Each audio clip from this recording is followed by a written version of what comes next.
here with Mr. Warren Peach and Thunderbird, the P-51C, and wow, what a beautiful bird, Warren. Congratulations. Thank you. Thanks for me, but thanks for all the people that worked on it too. AOPA keeps flying safe, accessible, and fun by protecting your freedom to fly. We are the most trusted one-stop resource for all things related to general aviation. Become an AOPA pilot today. We've had a great response both from this crowd in Oshkosh.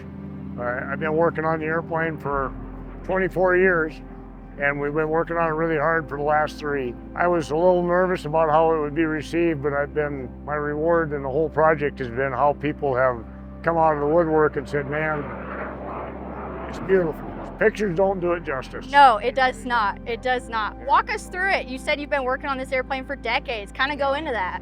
Well, Jerry Beck and Bob Odegaard kind of got me going in warbird stuff. I painted a picture of a P-51 on my bedroom wall when I was 10 after seeing the convention in Rockford. Started dreaming about Mustangs. Jerry Beck was building A-model Mustangs, and we heard about an A-model, some parts of an A-model in Nebraska.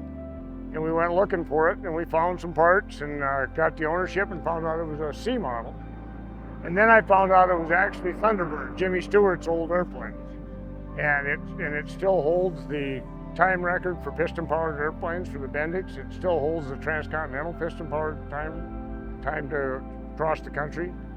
And Jacqueline Cochran set 3 records in it that still stand. I didn't know that. Yeah. Wow. And so it still holds 5 records, speed records.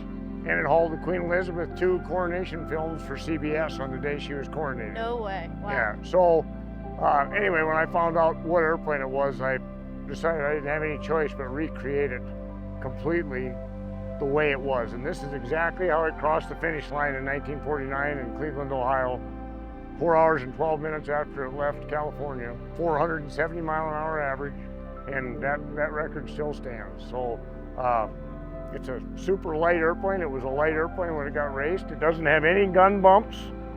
There's no guns, there's no bomb racks, there's nothing. It's not really a warplane, it's a racer. What does it mean to you personally to be the steward of this piece of history?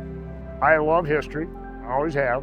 Been a vintage airplane guy for a long time, and it's huge. It tells 3 great American stories about 3 great veterans. Jody Bonner, the common man who achieved his dream of winning the Bendix. Jimmy Stewart, who was a bomber commander in Europe, was a Hollywood actor. He was a conservative, so it's when Hollywood was conservative. And Jacqueline Cochran, to this day, holds more aviation records than any other aviator in the world. So women were equal. 1949, it was a great country. It still is. It's still a great country, but it was just amazing to have those 3 stories all wrapped up into this one airplane. So if people want to see this airplane, you know, not at Oshkosh, not at the Reno Air Races, where can they check it out? Dakota Territory Air Museum in Minot, North Dakota. We started the museum in 1986. It's built into a wonderful collection of about 60 or 70 airplanes. About 35 of them fly. So it's a great museum. Come up and visit.